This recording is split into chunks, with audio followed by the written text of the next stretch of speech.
ஒன்று பிரித்து பாருங்க. அந்த கையில் கொடுங்கண்ணக்கா. அப்படி விரிச்சு காட்டுங்க. அப்படி ஒன்றுனா காட்டுங்கக்கா. சார் இது வந்து FIR copy sir. Sivanthipatti police ஸ்டேஷன்ல என் வீட்டுக்காரர் இறந்த அன்னைக்கு எஃப்ஐஆர் பண்ணியிருந்தாங்க. அந்த எஃப்ஐஆர் காப்பி இது. ஆனால் அவங்க வந்து நான் இதே சிவந்திப்பட்டி போலீஸ் ஸ்டேஷனில் போய் கம்ப்ளைண்ட் பண்ணேன். கேட்டதுக்கு என்ன சொன்னாங்கன்னா எஃப்ஐஆர் காப்பி வரட்டும், போஸ்ட்மார்ட்டம் ரிப்போர்ட் வரட்டும், நான் உங்களுக்கு பதில் சொல்கிறேன்னு சொல்லி மாதம் நான் கழிச்சாங்க. 7 மாதம் வரைக்கும் நான் போஸ்ட்மார்ட்டம் ரிப்போர்ட் என்ன பதில்னு தெரிஞ்சதுக்காண்டி நான் அலைஞ்சேன் சார். ஒரு பதிலுமே இல்லை. ஃபோன் பண்ணுறேன்னு சொன்னாங்க, ஃபோன் பண்ணவே இல்லை சார். அதுக்கு முன்னையில் என்னோட கணவரை அடித்து கொண்டிருக்காங்க சார். அதை நான் உறுதியாக நான் இன்னைக்கு வாங்கி ப்ரூஃப் வச்சிருக்கேன். ஆனால் சிவந்திப்பட்டி போலீஸ் ஸ்டேஷனில் என்ன சொல்கிறாங்கன்னா தற்கொலைன்னு சொல்லி என்ன. எப்போ வாங்கினீங்க? இது இறந்தது எப்போ? பிப்ரவரி 1 சார். பிப்ரவரி மாதம் ஆகுது சார். என் பையனோட நான் அலைஞ்சிட்டு இருக்கேன். 2 வயசு ஆச்சு என் பையன். நீ யார் மேலேயா சந்தேகப்பட்டு கேஸ் கொடுத்தீங்க? சந்தேகப்பட்டு கொடுத்தேன் என் வீட்டுக்காரோட அண்ணன் மேல, பால்பாண்டிங்கிறவங்க. அவங்களோட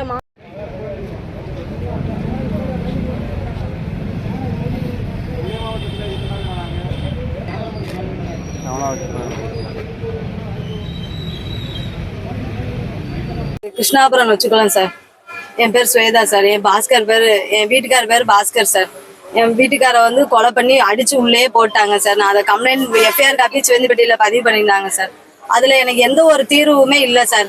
ரிப்போர்ட்டு நான் சந்தேக நபரை கம்ப்ளைண்ட் பண்ணியிருந்தேன் சார். ரிப்போர்ட் வந்தாதான் நான் அவங்களை ஆக்ஷன் எடுப்பேன்னு சொல்லி என்ன சொன்னாங்க சார். சரின்னு சொல்லிட்டு அந்த ரிப்போர்ட்டுக்காண்டி நான் வெயிட் பண்ணிக்கிட்டே இருந்தேன். அந்த ரிப்போர்ட் வந்ததையும் எங்கிட்ட சொல்லலை. இன்னொன்று போஸ்ட்மார்ட்டம் ரிப்போர்ட்டு நானா அலைஞ்சு வாங்கினேன் சார். 2 மாசத்துக்கு முன்னே என் வீட்டுக்காரர் இறந்து 10 மாசம் ஆயிடுச்சு சார். ரிப்போர்ட் நானா வாங்கினதுல என் வீட்டுக்காருக்கு கொலைன்னு தான் சொல்லி சார் வந்திருக்கு. அந்த ரிப்போர்ட்டை இவங்க வந்து சிவந்திப்பட்டியில இருந்து எனக்கு சொல்லவே இல்லை சார். நானா அலைஞ்சு வாங்கினேன் சார். அந்த ரிப்போர்ட்ல என் கணவரை அடிச்சு கொண்டிருக்காங்க சார். அவங்களோட நகம் பதிவாயிருக்கு. 2 பேரோட நகம் பதிவாயிருக்கு சார். இன்னொன்னு சங்கு நெரிச்சு கொண்டிருக்காங்க சார் என் கணவரை. அதை கொண்டு எனக்கு என்னன்னா, இந்த போஸ்ட்மார்ட்டம் ரிப்போர்ட் கொலைன்னு வந்திருக்குல்ல, அது சிவந்திப்பட்டி அதிகாரிகள் ஏன் எனக்கு இன்னும் வரைக்கும் என் கணவரை கொண்டவங்கள விசாரிக்கல அப்படிங்கிறது தான். நான் அங்கதான் இங்க இதுக்காண்டிதான் நான் மனு கொடுக்க வந்திருக்கேன் சார். மனு இங்க எஸ்பி ஆபீஸ், தாலேத்து எல்லா இடமும் போயிட்டேன் சார். எல்லா இடமும் போய் கம்ப்ளைண்ட் கொடுத்துருக்கேன். ஒரு கம்ப்ளைண்ட்லயுமே என்னை வந்து எடுக்கவே இல்லை சார். எல்லாமே என்னை அலக்கழிக்க தான் செஞ்சாங்க. என் பையனை வச்சு, எனக்கு 2 வயசுல பையன் இருக்கான் சார். 2 வயசுல பையனை வச்சுட்டு நான் அலையதான் செஞ்சேன். இதே கலெக்டர் ஆபீஸ்ல வந்து நான் மனு கொடுத்தேன் சார். மனு கொடுத்துமே எனக்கு ஒரு வேல்யூ இல்லை. நானா அலைஞ்சு அவங்க போஸ்ட்மார்ட்டம் ரிப்போர்ட்டை வாங்கியிருக்கேன். அதுல கொலைன்னு வந்திருக்கு. எனக்கு என் புருஷனை யாரு கொண்டாங்கிற உண்மை வெளியே வரணும் சார். அதுதான் சார் நான் போராடிட்டு இருக்கேன். ஏன்னா என் பையனுக்கும் எனக்கும் எந்த பாதுகாப்புமே இல்லை. என் பையனுக்கு என்னை பார்க்க யாருமே இல்லை சார். என் பையனை என்னையும் கொண்டுருவாங்களோன்னு எனக்கு பயமா இருக்கு சார். நான் சந்தேகப்படுற நபர் அவங்களே என்னை கொண்டுருவாங்களோன்னு எனக்கு பயமா இருக்கு சார். அதனால நான் கலெக்டர் ஆபீஸ்ல வந்து நான் உங்ககிட்ட பேட்டி கொடுக்குறேன் சார். எந்த மாதிரி வழக்கு பதிவு பண்ணிருக்காங்கன்னா, மர்ம கொலைங்கிற மாதிரி வாக்கு பண்ணிருக்காங்க சார். நியூஸ் பேப்பர்ல எல்லாமே நான் அது எல்லாமே கலெக்ட் பண்ணி வச்சிருக்கேன் சார். ஆனா அதை விசாரிக்கவே இல்லை சார். தடை வந்து என்னன்னா, கயிறு எடுத்துட்டு போனாங்க சார். 4 இன்ச்சு இவ்வளவுதான் கயிறு இருக்கும் சார். இந்த கயிறு எடுத்துட்டு போயிருந்தாங்க. அப்போ இந்த இடம் மட்டும் தான் சார் சங்கு இருந்துச்சு. பின்னாடி ஒரு தடையுமே இல்லை. நான் என் கணவர் இறந்தாடி நான் திருப்பி பார்க்கேன். இந்த தடை இருந்துச்சு. நெஞ்சில அடி, மண்டையில ஃபுல்லா ரத்தம். அந்த அவங்க படுத்திருந்த இடம் ஃபுல்லா ரத்தம். அப்போ நான் சொல்லியிருந்தேன், இது கொலைன்னு தான் உறுதியா கம்ப்ளைண்ட் பண்ணேன். இன்னொரு என்ன சொல்லிட்டாங்கன்னா, மாவட்ட கவுன்சிலர் கனகராஜுங்க என்ன சொன்னாங்கன்னா, நான் பாத்துக்கிறேன், அவங்க சொந்தக்காரங்கன்னு சொல்லி எங்க மாமா கிட்ட என்ன சொல்லியிருக்காங்கன்னா, நான் பாத்துக்கிறேன், நீங்க இந்த பாடியை வேங்குங்கன்னு சொல்லிட்டாங்க. இல்லைன்னா நான் அன்னைக்கே போராட்டம் பண்ணியிருப்பேன், நான் வாங்க கூடாதுன்னு சொல்லி.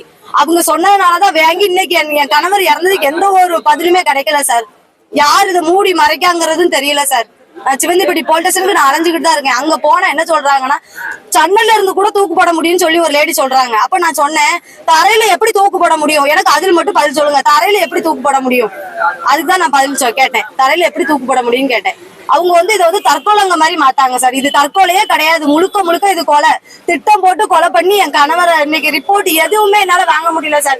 எல்லாமே வாங்க முடியாத அளவுக்கு இதை பிளான் பண்ணி பண்றாங்க சார். போஸ்ட்மார்ட்டம் ரிப்போர்ட் 3வது மாசமே ரெடியா இருக்கு சார். 10வது நான் 7வது மாசம் வரைக்கும் சிவந்திப்பட்டி போலீஸ் ஸ்டேஷன்ல கேட்டதுக்கு ரிப்போர்ட் வரல. 10 நாள் கழிச்சு வா, 15 நாள் கழிச்சு வான்ற சொன்ன பதில் மட்டும் தான் சிவந்திப்பட்டி போலீஸ்காரங்க சொன்னாங்க. இப்ப நான் கஷ்டப்படுற பிள்ளைங்க போய் இதை மூடி மறைக்காங்களா சார்? அப்போ காசு பணம் இருக்கவங்களுக்கு உண்மை அப்ப வெளியே எப்படி சார் வந்துருமா சார்? அப்ப என் கண்ணீருக்கு என் வலிக்கு யார் சார் பதில் சொல்லுவா? என் கணவர் இறந்ததுக்கு பதில் வேணும். வரல எங்க வேணாலும் நான் போராடுவேன். எனக்கு உண்மையான தீர்வு வேணும் சார். நான் லவ் பண்ணி தான் சார் கல்யாணம் முடிச்சேன். நான் அவங்களை அப்படிதான் பாத்துக்கிட்டேன் சார். இன்னைக்கு விட்டுட்டு நான் இன்னைக்கு நடு ரோட்ல நிற்கிறேன் சார். இன்னைக்கு அவங்களை விட்டுட்டு எங்க அத்தை மாமா அந்த அளவுக்கு விவரம் தெரியாது சார். அவங்க என்ன பண்ணணும் ஏது பண்ணணும்னு விவரம் தெரியாது அவங்களுக்கு. அதனாலதான் இன்னைக்கு நான் கலெக்டர் ஆபீஸ்ல வந்து இன்னைக்கு மனு கொடுத்துட்டு இருக்கேன் சார். சந்தேகம் இருக்கு சார். சந்தேகம் இருக்குங்க. வந்து என் வீட்டுக்காரர் கூட பிறந்த அண்ணன் சார், அவங்க பேர் பால்பாண்டி. இன்னொன்னு அவங்க மாமனார் சார் சந்தோன்னு அவங்க வருவாங்க. இன்னொன்னு வேலை பார்த்தவங்க. என் வீட்டுக்காரரு சிம்ம வந்து செல்லு உடஞ்சிட்டு சார். உடஞ்சி சிம்ம வந்து இன்னொருத்தவங்க செல்ல போட்டு பேசியிருக்காங்க. அவங்க பேர் வேல்ராஜ் சார். அப்போ நான் சிம்மு போன் அடிக்கேன் அந்த நம்பருக்கு. என் வீட்டுக்காரர் அந்த அன்னைக்கு போனை உடனே சுவிச் ஆஃப் பண்ணிட்டாங்க. உடனே சிவந்திப்பட்டி போட்ட அவங்களும் வந்துட்டாங்க. வந்தோடனே சிம்மு வாங்கி கொடுத்தேன். எனக்கு இவங்க மேலே சந்தேகமா இருக்கு, இவங்களும் விசாரிங்கன்னு சொல்லி நான் கேட்டேன். விசாரிங்கன்னு சொல்லி கொடுத்தேன். கேட்டா 180 பேரை விசாரிச்சிட்டோம் அப்படின்னு சொல்லி என்கிட்டயும் எங்க அத்தைகிட்டையும் சொல்றாங்க சார் சிவந்திப்பட்டி போலீஸ் அதிகாரிகள். எனக்கு உண்மையான தீர்வு வேணும் சார். சொத்து பிரச்சனை தான் சார். சொத்து பிரச்சனை. இன்னொன்னு என் கணவரை நாங்க சந்தோஷமா இருக்கோம் நல்லா இருக்கோம்னு காண்டி கொண்டிருக்காங்க சார்.